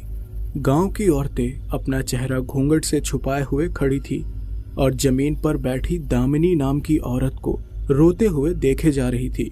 सबकी आंखें नम थी। तभी 2-3 आदमी हाथ में लाठी लिए हुए आए। दामिनी तुरंत खड़ी हो गई और उसने उन आदमियों से पूछा, कहाँ है देवेंद्र? कहीं मिला? कुछ पता चला उसका? तो एक आदमी ने कहा, नहीं, पूरा गांव छान मार लिया लेकिन वो कहीं नहीं मिला। उस औरत ने चिल्लाकर कहा, नहीं मिला? अरे ऐसे कैसे नहीं मिला? मेरा बेटा कहाँ जा सकता है? तुम लोगों ने अच्छे से देखा कि नहीं? तो उस आदमी ने कहा, अरे देखा, हर जगह देखा, आसपास के गांव में भी पता करके आए हैं हमारे साथी, कहीं नहीं मिला आपका देवेंद्र। तो देवेंद्र की माँ फिर से रोने लगी। वो बोली, पता नहीं मेरा देव कहाँ चला गया, सुबह से गायब है, वो बिना बताए कहीं नहीं जाता है, अचानक कहाँ गायब हो गया वो। तो उस आदमी ने कहा, देखो मुझे लगता है कि पुलिस में शिकायत करनी होगी। तो देवेंद्र की माँ ने कहा, हाँ मैं जाऊंगी पुलिस के पास, अभी जाऊंगी। वो जाने ही वाली थी कि उस आदमी ने कहा, अरे नहीं, अभी नहीं, अभी जाने का कोई फायदा नहीं है। पुलिस 24 घंटे पूरे होने से पहले कुछ नहीं करेगी। हमें कल सुबह तक का इंतजार करना होगा। तो देवेंद्र की माँ ने कहा, नहीं, इतना इंतजार मैं नहीं कर सकती। अरे इतनी देर में मेरे बेटे के साथ कुछ हो गया तो मैं अभी जाऊंगी। देखती हूँ कि कैसे पुलिस वाले मेरी बात नहीं सुनते। देवेंद्र की माँ गांव से बाहर जाने वाले रास्ते की तरफ निकल पड़ी। गांव वालों ने उसे रोकने की पूरी कोशिश की, लेकिन वो सुन ही नहीं रही थी। तभी उस रास्ते पर किसी के गुनगुनाने की आवाज आई। देवेंद्र की माँ ने देखा कि बाहर जाने वाले रास्ते से कोई गांव की ओर आ रहा है, तो वो चलते चलते रुक गई। कुछ लोग गाना गाते गाते गांव आ रहे थे। अंधेरा भी बहुत ज्यादा था, तो उनका चेहरा दूर से नजर नहीं आ रहा था। जब वो लोग पास आए तो पता चला कि कुछ किन्नरों का एक समूह है। वो करीब 8 से 10 लोग थे, जो इसी गांव के आखिरी छोर में रहते थे, सबसे अलग। गांव वालों को इनका गांव में रहना बिल्कुल पसंद नहीं था, लेकिन वो लोग इन्हें बाहर भी नहीं निकाल सकते थे, क्योंकि सालों से किन्नरों का गिरोह यहाँ रह रहा था। किन्नरों ने देवेंद्र की माँ को रास्ते में खड़े हुए देखा तो वो उसके पास आए, और उनमें से एक किन्नर ने अपनी आदमी जैसी आवाज में पूछा, क्या हुआ दामिनी जी, इतनी रात गए यहाँ कैसे खड़ी हो, वो भी आंसू बहाते हुए। उस किन्नर के चेहरे पर हमेशा मुस्कान रहती थी।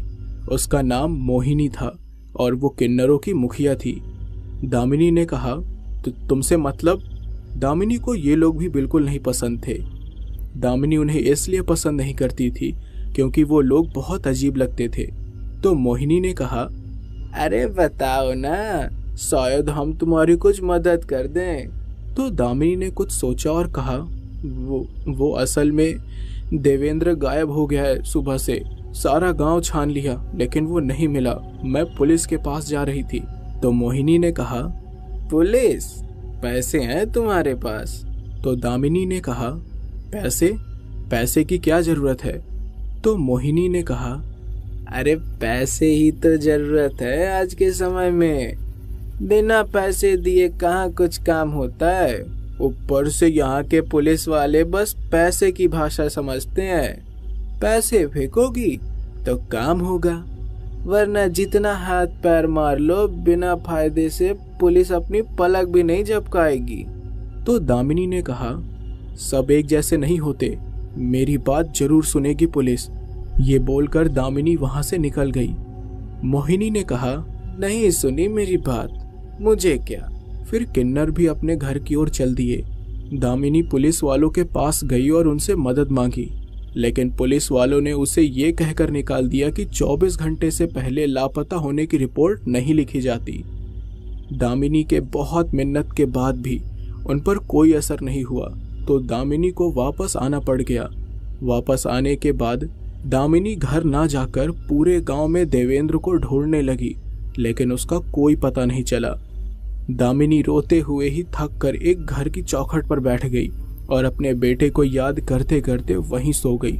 अगले दिन जब उस घर के लोगों ने दामिनी को अपने घर के आगे पड़े हुए देखा तो उन्होंने उसे उठाने की कोशिश की, और तब उन्हें पता चला कि दामिनी मर चुकी है। सारे गांव में ये बात आग की तरह फैल गई। हर कोई ये बात सुनकर हैरान रह गया।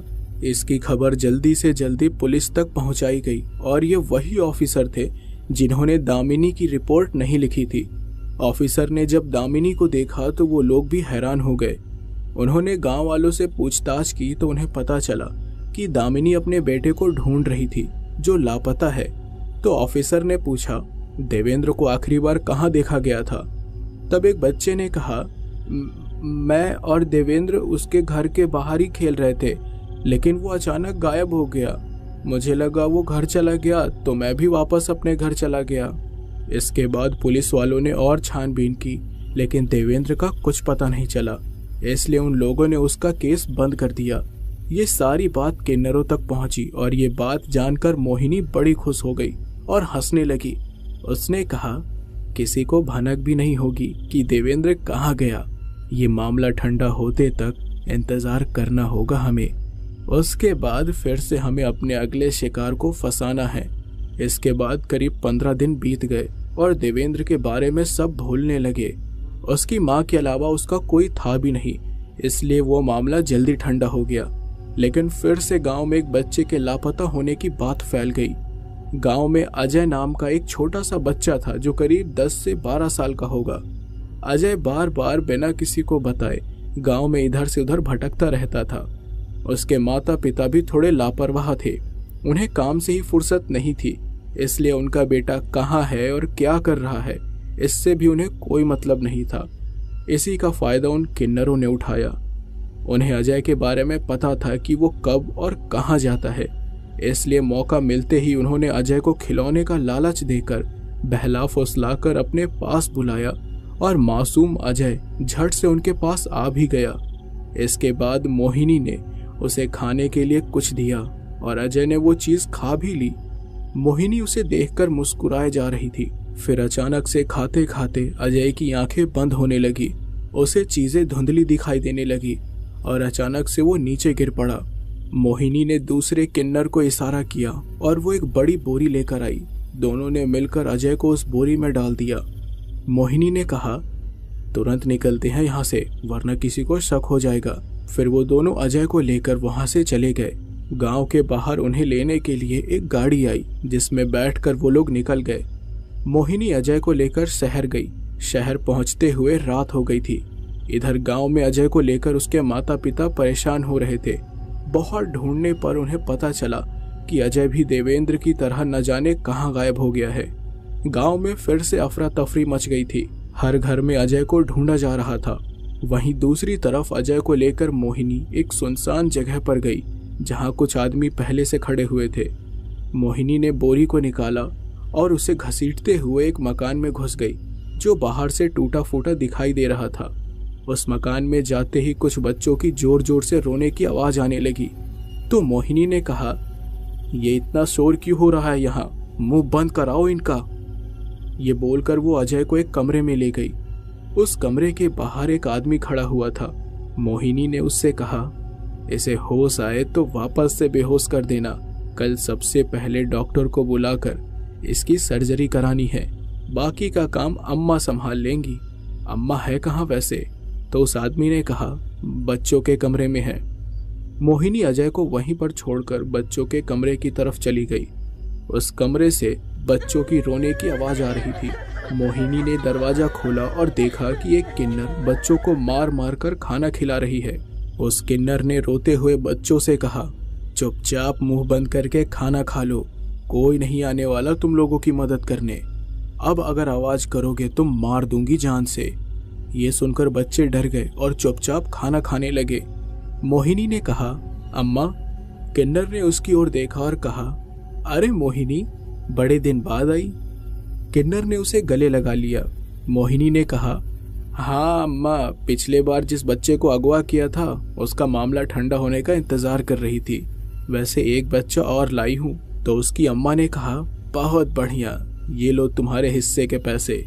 उसकी अम्मा ने उसे नोटों का एक बंडल दिया। मोहिनी पैसे देखकर मुस्कुराने लगी, फिर बोली, बहुत बहुत धन्यवाद अम्मा, अब मैं चलती हूँ, नहीं तो गांव वालों को कहीं मुझ पर शक न हो जाए। उसकी अम्मा ने कहा, हाँ हाँ संभाल के, अगर पकड़ी गई तो बड़ी मुश्किल हो जाएगी। मोहिनी ने सर हिलाकर हाँ में जवाब दिया और वहां से निकल गई। फिर सुबह के 4 बजे तक मोहिनी गांव वापस आई और वो बेहद जल्दी में थी। उस समय गांव के मुखिया के आदमी अजय को ढूंढने में लगे हुए थे। जब मोहिनी गांव की सीमा पर पहुंची तो मुखिया के आदमियों ने उसे देख लिया और उसके सामने आ गए। तो मोहिनी ने कहा, क्या है, रास्ता क्यों रोका मेरा? वो थोड़ा घबराई हुई थी क्योंकि पहली बार उसे गांव आने में इतनी देर हो गई। उसके साथ जो किन्नर गई थी वो शहर में ही रुक गई थी, इसलिए मोहिनी को अकेले वापस आना पड़ा। मुखिया के आदमी ने कहा, इतनी रात को कहां से आ रही हो? तो मोहिनी ने कहा, तो तुमसे मतलब? मुखिया के आदमी ने उसे घूर कर देखा तो उसके पसीने छूटने लगे। मोहिनी वहां से फिर से जाने लगी, लेकिन अचानक से उसके कमर में लटका हुआ एक छोटा सा बैग नीचे गिर पड़ा जिसमें उसने नोटों की गड्डी रखी हुई थी। उन आदमियों की नजर उस गड्डी पर गई और उनकी आंखें फटी की फटी रह गई। गांव में किन्नरों के पास इतने पैसे होना कोई आम बात नहीं थी, क्योंकि जब ये लोग पैसे मांगने जाते थे तो कोई इन्हें सिर्फ अनाज देकर विदा कर देता था, तो कोई इन्हें 100 या 200 रुपए देकर। इस गांव में तो क्या, आसपास के किसी गांव में किसी की इतनी हैसियत नहीं थी कि वो इतने पैसे किसी को दे सके। मोहिनी ने तुरंत वो पैसे उठा लिए और वहां से भाग गई। तो एक आदमी ने कहा, देखा तुमने, इतने पैसे इसके पास कहां से आए? तो दूसरे आदमी ने कहा, पक्का कोई धंधा करती है ये, वरना इतने पैसे कहां से आएंगे? मुखिया जी को बताना ही पड़ेगा। मोहिनी को डर लग रहा था कि कहीं किसी को उस पर शक न हो जाए, इसलिए उसने सोचा कि अब कुछ दिनों तक वो किसी बच्चे को अगवा नहीं करेगी। अजय के लापता होने की बात अगले दिन पुलिस तक पहुंची और मुखिया के आदमियों ने उसे मोहिनी के बारे में भी सब कुछ बता दिया। मुखिया को भी मोहिनी पर कुछ शक सा होने लगा। पुलिस गांव वालों से पूछताछ कर रही थी। तब एक ऑफिसर ने पूछा, क्या आपको गांव में किसी के ऊपर शक है जो बच्चों को अगवा कर सकता है? तो मुखिया ने तभी कहा, साहिब, गांव के आखिरी छोर में किन्नरों का मकान है। मुझे शक है कि उनकी मुखिया मोहिनी ये सब कर सकती है। असल में आज सुबह 4 बजे मेरे आदमियों ने उसे गांव की तरफ आते देखा। वो हड़बड़ी में थी और बहुत घबराई हुई भी थी। उसके पास ढेर सारे पैसे थे। ऑफिसर ने कहा, तो क्या आपको लग रहा है कि वो बच्चों को अगवा करके बेच देती है? मुखिया ने कहा, जी मुझे तो ऐसा ही लग रहा है, और कोई है भी नहीं हमारे गांव में जिस पर कोई शक किया जाए। जो बच्चे गायब हुए हैं उन्हें गांव के बाहर भी किसी ने जाते हुए नहीं देखा। बच्चे गांव से ही गायब हो रहे हैं क्योंकि गांव के बाहर कई लोगों के खेत हैं। अगर बच्चे बाहर गए होते तो उन्हें जरूर देखता कोई। वो किन्नर ही ज्यादातर गांव के बाहर आया जाया करते हैं। तो पुलिस ने कहा, ठीक है, उन पर अब नजर रहेगी हमारी। ये बोलकर पुलिस चली गई। फिर अगले कुछ दिनों तक सब कुछ शांत था। मोहिनी को लगा कि वो सुरक्षित है और किसी को उस पर शक नहीं हुआ, लेकिन पुलिस वालों ने एक आदमी को उस पर नजर रखने के लिए छोड़कर रखा था। दूसरी तरफ अजय की सर्जरी कराकर किन्नरों ने उसे नपुंसक बना दिया था, जिसके बाद वो लोग उससे भीख मंगवाने लगे थे। करीब 20 दिन बीत गए अजय को गायब हुए।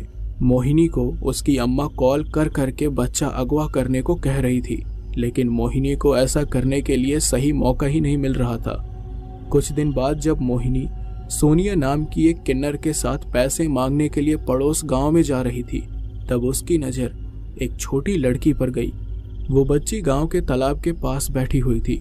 मोहिनी ने अपनी साथी से कहा, वो देखो, ये मुखिया की बेटी है ना, इसे अगवा कर सकते हैं हम, आसपास कोई है भी नहीं। मोहिनी को पता नहीं था कि पुलिस का एक हवलदार उस पर नजर बनाए हुए है। मोहिनी ने अपने थैले से एक रुमाल निकाला और फिर उसमें नशीली दवाई डाल दी। उसके बाद वो चुपचाप उस बच्ची के पीछे गई और जबरदस्ती उसके मुंह पर रुमाल रखकर उसने उसे बेहोश कर दिया। ये सब उस हवलदार ने देख लिया और इससे पहले कि मोहिनी उस बच्ची को ले जा पाती, वो हवलदार चिल्लाया, ए रोक! हवलदार उसकी तरफ भागा और मोहिनी उसे देखकर चौंक गई। उसे लगा कि अब वो पकड़ी जाएगी और इसलिए वो डरकर वहां से भागने लगी। सोनिया को भागने का मौका ही नहीं मिला और उस हवलदार ने उसे पकड़ लिया। मोहिनी उस गांव को छोड़कर भाग निकली। सोनिया के पकड़े जाने के बाद उनके काले कारनामों की सच्चाई पुलिस को पता चल गई। उन्होंने सोनिया के मुंह से सच उगलवाया और सारे गांव वालों को पता चला कि मोहिनी और उसके साथी बच्चों को अगवा करके शहर में बेच देते हैं, जहां उन बच्चों को नपुंसक बनाकर उनसे भीख मंगवाया जाता था। सारे गांव वालों का दिल दहल गया था ये खबर सुनकर। अजय के माता पिता को मानो सदमा सा लग गया। पुलिस ने फिर सोनिया की मदद से उस जगह का पता लगाने की कोशिश की जहां बच्चों को ले जाया जाता था, लेकिन सोनिया ने कहा कि उस जगह के बारे में सिर्फ मोहिनी को पता था, क्योंकि वो ही बच्चों को किडनैप करके ले जाती थी। बाकी किन्नर सिर्फ बच्चों को अगवा करने में मदद किया करते थे।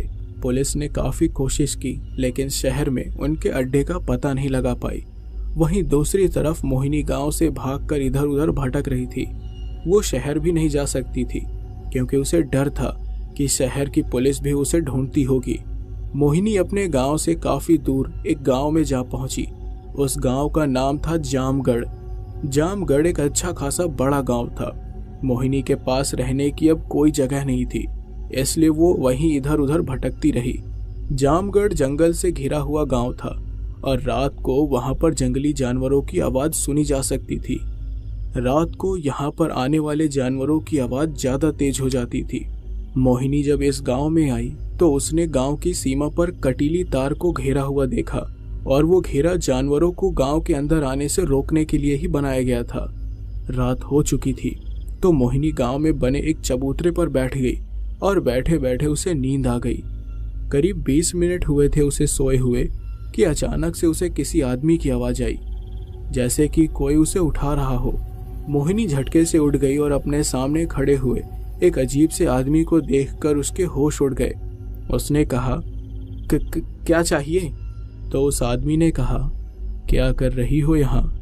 मोहिनी ने कुछ कहा नहीं, बल्कि उसकी वेशभूषा को देखने लगी। उस आदमी के लंबे बाल और दाढ़ी मूंछ थी। उसने सिर्फ एक धोती पहन रखी थी। उसके अलावा उसने कमीज या कुर्ता कुछ भी नहीं पहना था। उसके कंधे पर एक झोला लटका हुआ था। वो दिखने में वैरागी जैसा लग रहा था। वो आदमी अचानक मोहिनी के चेहरे के सामने अपना चेहरा ले आया और अपनी आंखों से इशारा करते हुए पूछा कि वो यहाँ क्या कर रही है। मोहिनी घबरा रही थी, पसीने में लथपथ थी और आसपास कोई था भी नहीं। अंधेरी रात में सिर्फ वो आदमी था वहाँ, और वो भी बड़ा अजीब था। मोहिनी के पास कहने के लिए कुछ भी नहीं था। उसने कुछ सोचा और बोला, मैं मोहिनी, मेरे गांव वालों ने मुझे निकाल दिया और अब मेरे पास रहने के लिए कोई जगह नहीं है। तो उस आदमी ने मोहिनी के चेहरे का हाव भाव समझने की कोशिश की। फिर उसने कहा, मेरे पास ऐसी तरकीब है जिससे तुम्हारे पास सब कुछ होगा, घर, पैसा, सब कुछ। तो मोहिनी ने कहा कि कैसी तरकीब? उस आदमी ने कहा, मैं बताऊंगा, लेकिन मुझे बदले में पैसे चाहिए। तो मोहिनी ने उसे गुस्से से देखा और थोड़ी ऊंची आवाज में कहा, तेरे पास पैसे कमाने की अगर तरकीब है तो तू मुझसे पैसे क्यों मांग रहा है? जाना, अपनी तरकीब का इस्तेमाल कर। मुझे बेवकूफ समझा है क्या? तो उस आदमी ने कहा, मैं शादीशुदा हूँ, वो तरकीब मेरे लिए नहीं। ये तरकीब तो उनके लिए है जो गृहस्थी से बहुत दूर हैं, जैसे कि तुम। तो मोहिनी ने कहा, अरे नहीं जाननी मुझे तेरी तरकीब। अच्छा तरीका है बेवकूफ बनाकर पैसे कमाने का। उस आदमी ने अपने थैले से एक पर्ची निकाली और बोला, ये देखो, ये है वो तरकीब, इसे पढ़ लो और फिर कहो कि इस पर भरोसा है या नहीं। मोहिनी ने उसके हाथ से वो पर्ची ले ली। उस पर्ची में सबसे ऊपर लिखा हुआ था, यक्षिणी साधना। मोहिनी ने कहा, यक्षिणी, ये क्या होती है? उस आदमी ने कहा, तुम इस पर्ची को पढ़ो तो सब पता चल जाएगा। वो आदमी भी मोहिनी के साथ उसी चबूतरे पर बैठ गया। मोहिनी ने पर्ची पढ़नी शुरू की। उसमें लिखा था, यक्षिणी एक ऐसी शक्ति है जो साधक की हर मनोकामना पूरी कर सकती है। जैसे देवी देवताओं का अपना लोक होता है, उसी तरह यक्ष और यक्षिणी का भी अपना एक लोक है। अगर कोई साधक यक्षिणी को पा लेता है तो उसे दुनिया की सारी धन दौलत मिल सकती है। जहाँ देवी देवताओं को प्रसन्न करने के लिए ज्यादा मेहनत करनी पड़ती है, वहीं यक्षिणी को प्रसन्न करने के लिए ज्यादा मेहनत नहीं करनी होती। यक्षिणी को शिव की दासी भी कहा जाता है और देवी देवताओं के बाद इन्हीं का स्थान सबसे ऊपर है। साधक को इसके लिए कुछ दिनों की कड़ी तपस्या करनी होती है, लेकिन इससे ज्यादा मुश्किल यक्षिणी को प्रसन्न रखना है। उसे पत्नी, माँ, प्रेमिका या सहेली के रूप में सिद्ध किया जा सकता है। सिद्ध करने के बाद साधक को उसकी 3 इच्छाएं पूरी करनी होती हैं, जिसके बाद वो साधक को सारे ऐशो आराम देती है। इस साधना को करने वाला साधक अगर सही तरीके से साधना नहीं करता तो उसे उसके बुरे परिणाम भी भुगतने पड़ सकते हैं। यक्षिणी की साधना किसी एकांत जगह पर की जाती है। इसके लिए एक वीरान जगह की जरूरत होती है ताकि कोई विघ्न न आए। साधना पूरी करने से पहले उस स्थान को छोड़ना भी गलत होता है। ये साधना पूर्णिमा या ग्रहण वाले दिन से प्रारंभ करना शुभ होता है और साधना का फल भी जल्दी मिलता है। यक्षिणी शिवदासी कही जाती है, इसलिए साधना के समय शिव जी की तस्वीर रखी जाती है। इसके लिए शिव पूजन की सामग्री की भी जरूरत होती है। 3 गोल घेरे बनाकर साधक को बैठना होता है और साधना स्थल पर पर्याप्त भोजन, पानी और अन्य प्रकार की दैनिक जरूरत की व्यवस्था करनी पड़ती है। साधना का सही समय रात के 9 बजे से लेकर सुबह के 5 बजे तक का होता है। साधना के लिए जो मंत्र जाप करना होता है उसके पूरे होने के बाद साधक उसे स्थल पर सो सकता है। साधना करते समय अगर कोई बाधा आती है तो साधक को उसे नजरअंदाज करना पड़ता है, फिर चाहे जो भी हो जाए। साधना की विधि के लिए भोज पात्र पर लाल चंदन से अनार की कलम द्वारा किसी शुभ मुहूर्त में यक्षिणी का नाम लिखकर उसे आसन पर स्थापित कर लेना है और फिर उचित रीति से उसका आवाहन करके उनकी पूजा करनी पड़ती है। इसके बाद यक्षिणी मंत्र का जाप करना होता है और कम से कम 10,000 और ज़्यादा से ज़्यादा 1,00,000 तक का जप का संकल्प लेना पड़ता है। ये साधना 21 दिनों तक करनी पड़ती है और रोज इस मंत्र का जाप करना पड़ता है। फिर जब साधना पूरी हो जाए तो जाप करने के बाद कम से कम 108 बार हवन में आहुति देकर हवन किया जाता है। अगर यक्षिणी प्रसन्न हो जाती है तो साधक उसे किसी भी रूप में प्राप्त कर सकता है। सारी बातें जानकर मोहिनी काफी उत्सुक हो गई। उसे ये बात सच लगने लगी, लेकिन उसे शक भी था। तो उसने बोला, अगर ये बात झूठ निकली तो मुझे बेवकूफ तो नहीं बना रहा है? उस आदमी ने कहा, बिल्कुल नहीं, ये साधना गृहस्थ लोगों के लिए नहीं है, वरना मैं भी ये कर सकता था। इस साधना के बारे में मुझे मेरे गुरु ने बताया था और तब से मैं इस साधना के बारे में जरूरतमंदों को बताया करता हूँ और बदले में बस कुछ पैसे लेता हूँ। मोहिनी को उसकी बात सच लगने लगी। उसने कहा, ठीक है, कितने पैसे चाहिए? उस आदमी ने कहा, 30,000 रुपए। मोहिनी के पास वो पैसे थे जो उसे उसकी अम्मा ने दिए थे। उसने नोट की गड्डी निकाली और फिर उस आदमी को पैसे दे दिए। उस आदमी ने पैसे लिए और वहां से चला गया। मोहिनी को यक्षिणी के बारे में सब कुछ नहीं पता था। वो ये तो जान गई थी कि यक्षिणी सारे ऐशो आराम दे सकती है, लेकिन साधना के बुरे परिणाम उसे मालूम भी नहीं थे। मोहिनी के पास इतने पैसे थे कि वो एक मकान किराए पर लेकर साधना की सारी सामग्री खरीद सकती थी, लेकिन साधना के लिए उसने जंगल को सही समझा। वो सबके बारे में सोचते हुए वहीं सो गई। अगले दिन उसकी आंख खुली और वो सबसे पहले साधना की सामग्री इकट्ठा करने लगी। कुछ चीजें उसने दुकान से खरीदी। जब उसे सारी चीजें मिल गई तो वो उन्हें लेकर सीधे जंगल की ओर चली गई। शाम के 5 बज गए थे। मोहिनी जामगढ़ के जंगल में पहुंच गई थी। जंगल में जंगली जानवर थे, इसलिए वहां कोई आना जाना नहीं चाहता था। वो जगह साधना के लिए बिल्कुल सही थी। मोहिनी के हाथ में वो पर्ची थी जिसमें विधि और मंत्र लिखे हुए थे। उसने पर्ची निकाली और सारी विधि उसने एक बार और पढ़ ली, जिससे उसे सब कुछ याद हो गया। साधना में कुछ समय बाकी था, इसलिए वो एक ऐसी जगह ढूंढने लगी जो थोड़ी साफ सुथरी हो। जंगल के थोड़ा अंदर जाने के बाद उसे बड़ा सा पेड़ नजर आया जिसके नीचे की जगह साफ सुथरी थी। मोहिनी ने उसे ही साधना के लिए चुन लिया। वो सारी चीजें लेकर वहां 3 गोल घेरे बनाकर बैठ गई।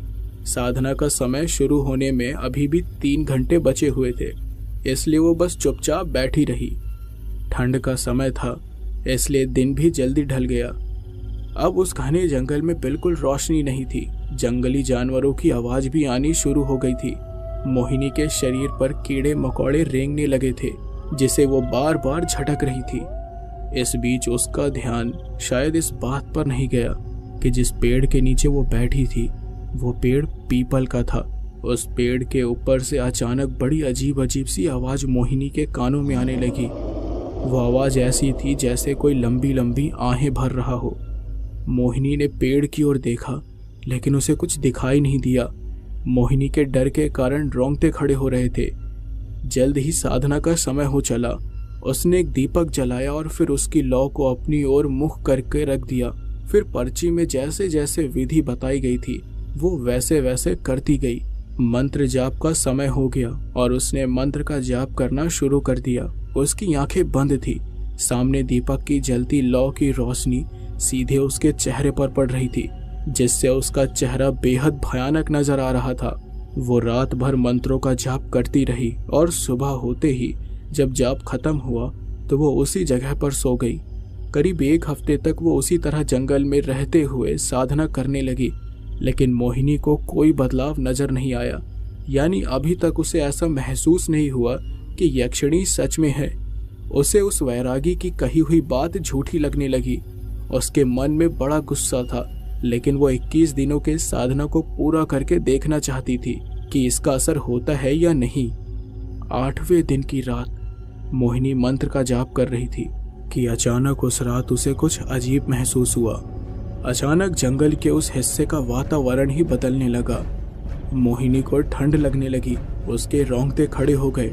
ठंड में उसके मुंह से निकलने वाले मंत्र भी ऐसे सुनाई दे रहे थे जैसे वो दबी हुई आवाज में कुछ कह रही हो। फिर कुछ आवाज आने लगी। मोहिनी को ऐसा लगा जैसे कोई ठीक उसके कान के पास आकर उसी मंत्र का जाप कर रहा है जो वो खुद कर रही थी। उसे ऐसा लगा जैसे कोई उसके चेहरे को छू रहा हो। वो पहली रात थी साधना की जो उसके साथ कुछ ऐसा हुआ। मोहिनी मंत्र का लगातार जाप कर रही थी। फिर उसे ऐसा लगा कि कोई उसके चेहरे से लेकर शरीर के हर हिस्से को छू रहा हो। मोहिनी को तब मंत्र जाप करने में दिक्कत होने लगी, पर उसने साधना नहीं छोड़ी। पूरी रात ऐसे ही बीत गई। अगले कुछ दिनों तक मोहिनी के साथ ऐसे ही अजीब अजीब सी चीजें होने लगी। साधना पूरा होने का दिन जितना करीब आ रहा था, वैसे वैसे उसकी साधना कठिन होती जा रही थी। दिन में वो सोती थी और रात भर जाप करती थी। खाने की चीजें खत्म हो चुकी थी, बस पानी ही बचा था, और वो भी बहुत कम। वो दिन रात भूख से भी तड़प रही थी, लेकिन उसे किसी भी हाल में साधना पूरी करनी थी। साधना की 19वीं रात थी। मोहिनी मंत्रों का लगातार जाप कर रही थी। उसे तब भी लग रहा था जैसे वो कई लोगों के बीच घिरी हो, क्योंकि चारों ओर से अजीब अजीब आवाजें आ रही थी। कभी कुछ आवाजें ऐसी होती जिसे सुनकर लगता था कि कोई संभोग कर रहा हो। मोहिनी को हमेशा ऐसा लगता था कि कोई उसके शरीर को छू रहा हो, लेकिन उसके अलावा भी उसके साथ उस रात बड़ी अजीब चीज हुई। जब वो साधना कर रही थी तब अचानक से उसकी गोद में ऊपर से कुछ आ गिरा, जिससे मोहिनी की आंखें झट से खुल गई। लेकिन मंत्र का जाप वो कर ही रही थी। उसकी गोद में एक मरा हुआ पंछी था, जिसे देखकर उसके होश उड़ गए। उसका मन कर रहा था कि वो उस घेरे को छोड़कर बाहर निकल जाए, लेकिन साधना को बीच में छोड़ना सही नहीं समझा उसने। उसका शरीर कीड़े मकोड़ों के काटने के कारण पूरा लाल हो चुका था। वो लगातार उस हालत में साधना कर रही थी।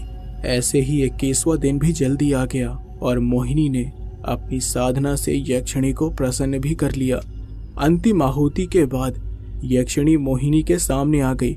मोहिनी उसका रूप देखकर हैरान रह गई। यक्षिणी का रूप किसी अप्सरा की तरह सुंदर और कोमल था। यक्षिणी ने कहा, मैं तुमसे बहुत खुश हुई। बोलो, किस रूप में सिद्ध करना चाहती हो तुम मुझे? मोहिनी को ऐसा लगा जैसे कि वो कोई सपना देख रही हो। उसे अपनी आंखों पर यकीन नहीं हो रहा था कि सच में उसने यक्षिणी को सिद्ध कर लिया। मोहिनी ने कहा, मुझे तुम्हें सहेली के रूप में पाना है। यक्षिणी मुस्कुराई और बोली, ठीक है, लेकिन मेरी 3 शर्तें हैं जो तुम्हें पूरी करनी है। मोहिनी ने कहा, कैसी शर्तें? यक्षिणी ने कहा, मेरी पहली शर्त है कि तुम मेरे बारे में कभी किसी को नहीं बताओगी। मेरी दूसरी शर्त यह है कि मैं किसी गलत काम में तुम्हारी मदद नहीं करूंगी। और तीसरी शर्त यह है कि आज के बाद तुम किसी से भी दोस्ती नहीं करोगी। बोलो, मंजूर है? मोहिनी ने इन शर्तों के बारे में सोचा। उसे ये शर्तें बड़ी आसान लगी, तो उसने कहा, ठीक है, मुझे मंजूर है। यक्षिणी ने कहा, याद रखना, अगर तुमने एक भी शर्त नहीं मानी तो तुम्हें मेरे प्रकोप से कोई नहीं बचा सकेगा। और हाँ, आज के बाद तुम्हें कभी भी मेरी जरूरत पड़े तो बस मुझे याद कर लेना, मैं आ जाऊंगी। ये बोलकर यक्षिणी वहां से गायब हो गई। मोहिनी की खुशी का कोई ठिकाना ही नहीं था। वो तुरंत वहां से सारा सामान लेकर वापस गांव आ गई। गांव में उसने सबसे पहले एक मकान किराए पर लिया। मोहिनी को पहले तो कोई घर देने के लिए तैयार नहीं था, लेकिन जब उसने डबल पैसे देने की बात कही तो उसे आसानी से वो घर किराए पे मिल गया। इसके बाद वो सारी जरूरी चीजें लेकर आई। मोहिनी ने अब जब यक्षिणी को सिद्ध कर लिया तो उसके दिमाग में ढेर सारे पैसे कमाने की इच्छा हुई। उसने सब कुछ सेटल होने के बाद सीधे अपनी अम्मा को कॉल किया और कहा, अम्मा, चिंता मत करो, आपको मैं बच्चे ला कर दूंगी, बस थोड़ा समय दे दो। तो उसकी अम्मा ने कहा, मुझे लगा कि तुम पकड़ी गई। खैर, संभल के रहना, किसी को भनक नहीं लगनी चाहिए।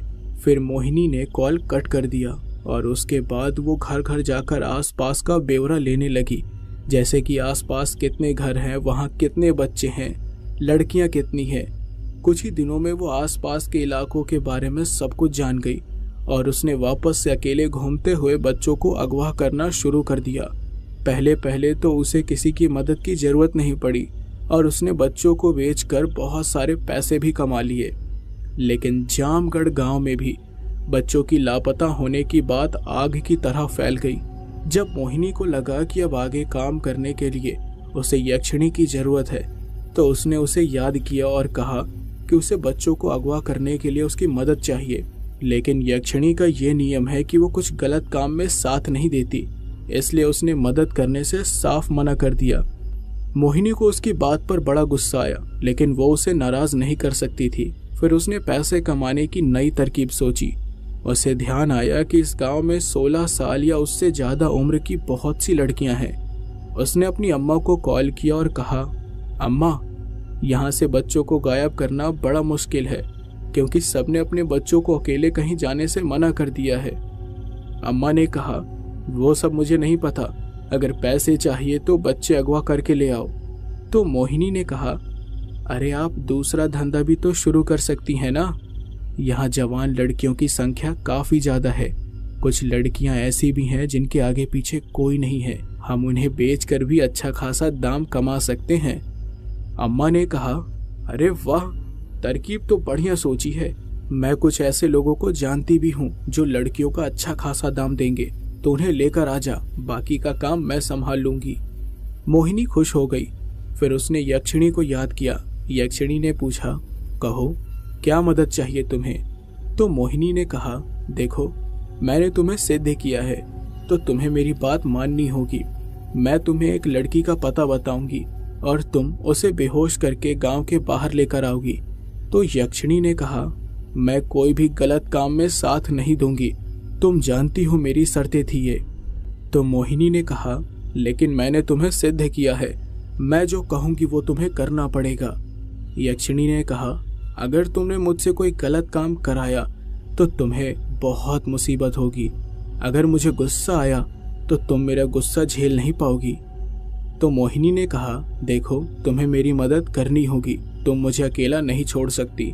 तो यक्षिणी ने कहा, ठीक है, फिर मैं तुम्हें अकेला नहीं छोड़ूंगी, लेकिन बाद में जो होगा उसकी जिम्मेदार तुम खुद ही होगी। यक्षिणी ये कहकर गायब हो गई और उस लड़की के घर गई जिसे मोहिनी अगवा करना चाहती थी। रातों रात वो लड़की ऐसे गायब हो गई जैसे जमीन में समा गई हो। किसी को उसके बारे में कुछ पता ही नहीं चला। यक्षिणी उसे गांव के बाहर ले गई और फिर मोहिनी ने उसे शहर भिजवा दिया, जहां उसकी अम्मा ने उसका सौदा कर दिया। यक्षिणी की मदद से फिर मोहिनी सारे गलत काम करने लगी और उसके पास कुछ ही दिनों में बहुत सारे पैसे आ गए। गांव से बच्चे और लड़कियां दोनों गायब होने लगी, लेकिन उनके बारे में किसी को कुछ भी भनक नहीं लगी। पुलिस की छानबीन भी हुई, लेकिन उन्हें भी कोई सुराग नहीं मिला। कुछ ही दिनों में मोहिनी के पास गलत काम के पैसे और ऐशो आराम की सारी चीजें आ गई, लेकिन यक्षिणी के सब्र का बांध भी टूट रहा था। वही गांव में सुशील नाम का एक आदमी था जिसने मोहिनी को किराए पर मकान दिया था। उसकी नजर मोहिनी पर पड़ गई थी।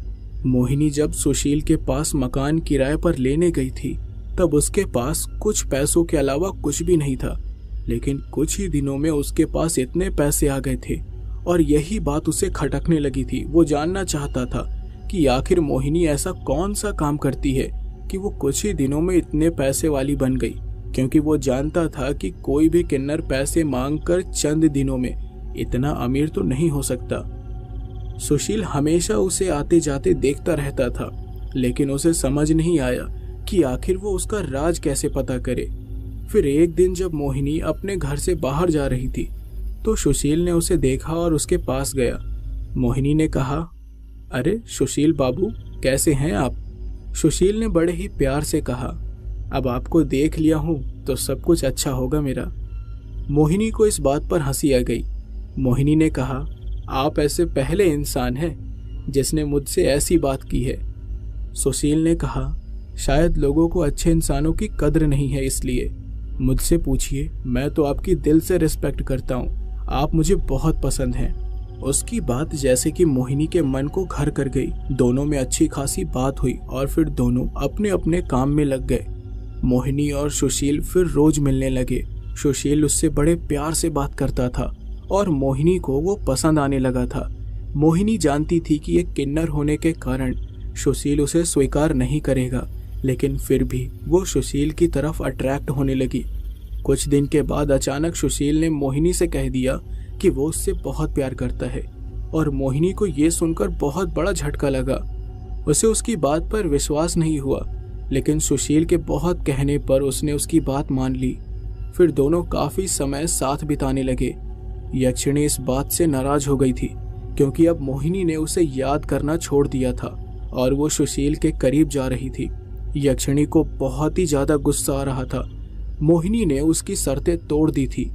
उस रात यक्षिणी मोहिनी के घर आने का इंतजार कर रही थी ताकि वो मोहिनी को सबक सिखा सके।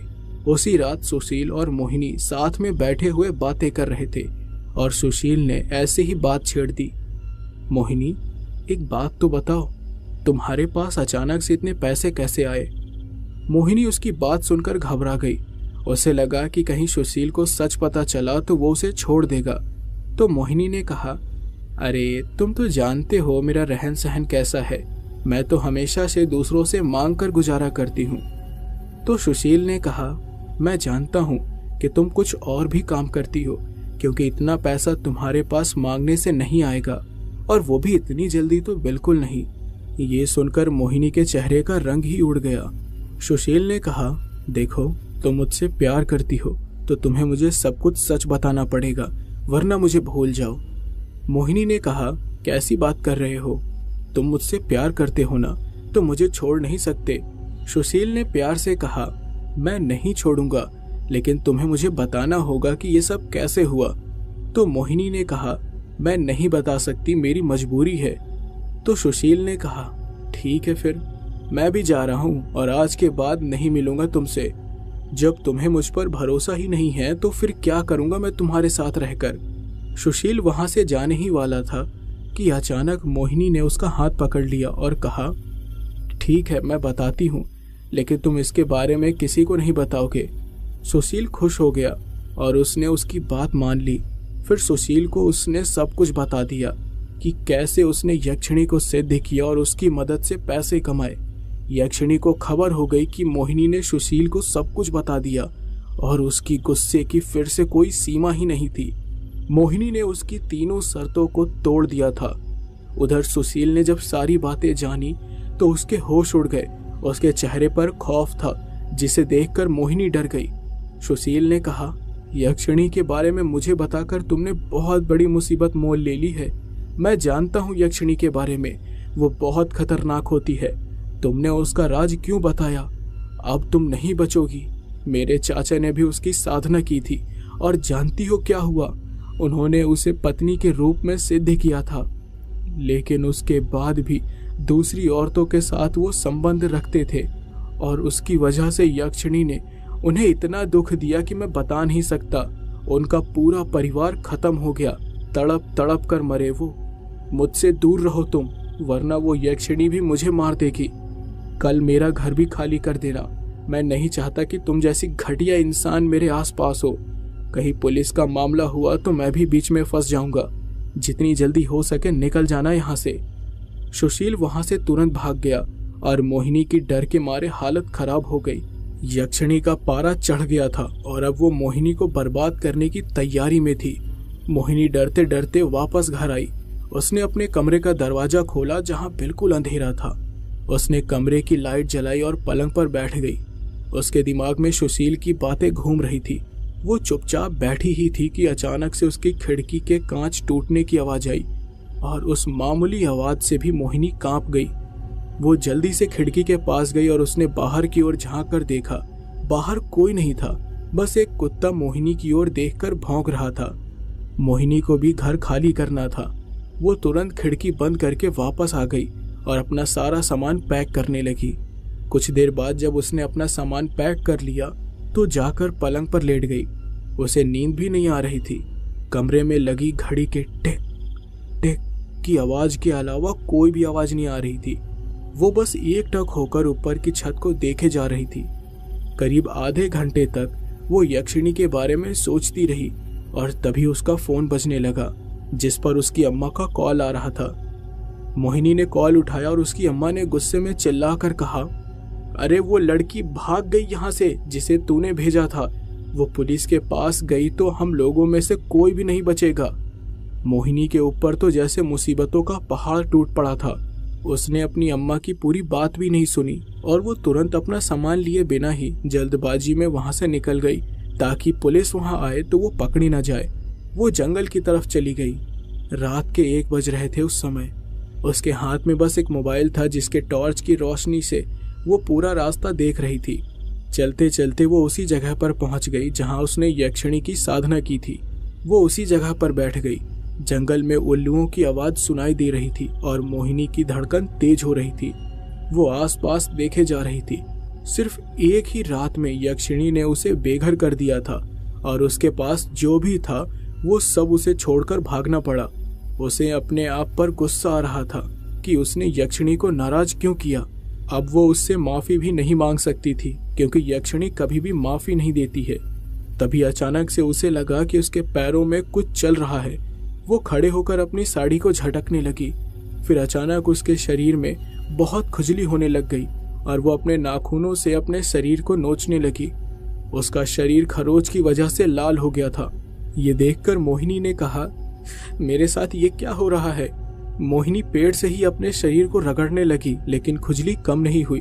फिर उसे ऐसा लगा जैसे कोई बड़ी तेजी से उसकी तरफ दौड़कर आ रहा हो। मोहिनी ने इधर उधर देखने की कोशिश की लेकिन उसे कुछ दिखाई नहीं दिया। फिर अचानक से न जाने कहां से एक जंगली बिल्ली मोहिनी पर झपट पड़ी और मोहिनी मदद के लिए चीखने लगी। उस जंगली बिल्ली ने उसके पूरे चेहरे को नोच डाला। उसकी चीख सुनकर कुछ लोग वहां आ गए।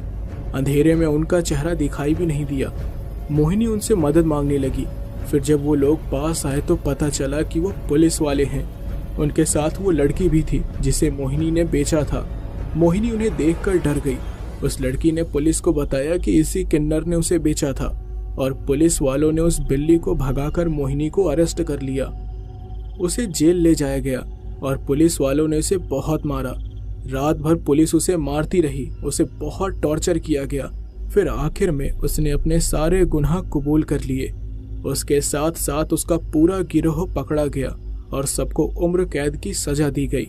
लेकिन यक्षिणी का बदला यहाँ पूरा नहीं हुआ। उसका गुस्सा अभी भी शांत नहीं हुआ था। एक रात मोहिनी जेल में चुपचाप बैठी हुई थी कि तभी अचानक से उसके शरीर में जगह जगह पर लाल रंग के निशान आने लगे और उसे दर्द होने लगा। वो उस निशान को रगड़ने लगी और तभी जहां जहां शरीर पर लाल निशान निकले थे वहां वहां से कांटे जैसी चीज निकलने लगी और बहुत खून बहने लगा। शरीर के अलग अलग हिस्से से कांटे फूट फूट कर निकलने लगे और मोहिनी दर्द में चीखने लगी। उसकी चीख सुनकर वहां के गार्ड आए और हैरानी से उसे देखने लगे तो एक आदमी ने पूछा, ए क्यों चिल्ला रही है? लेकिन मोहिनी कुछ बोल नहीं पा रही थी। बस चीख चीख के रोए जा रही थी और उन गार्ड्स को शरीर से निकलने वाले कांटों को दिखा रही थी। लेकिन अजीब बात यह थी कि उन लोगों को कांटे नजर ही नहीं आए। चेहरे, हाथ, पैर हर जगह पर कांटे निकल आए थे और मोहिनी की हालत बेहद खराब हो गई थी। फिर अचानक से उसे खून की उल्टी हो गई और गार्ड्स उसे देखकर हैरान हो गए थे। उन लोगों ने जेल का दरवाजा खोलने की कोशिश की लेकिन उसमें चाबी अटक गई और वो निकल भी नहीं रही थी।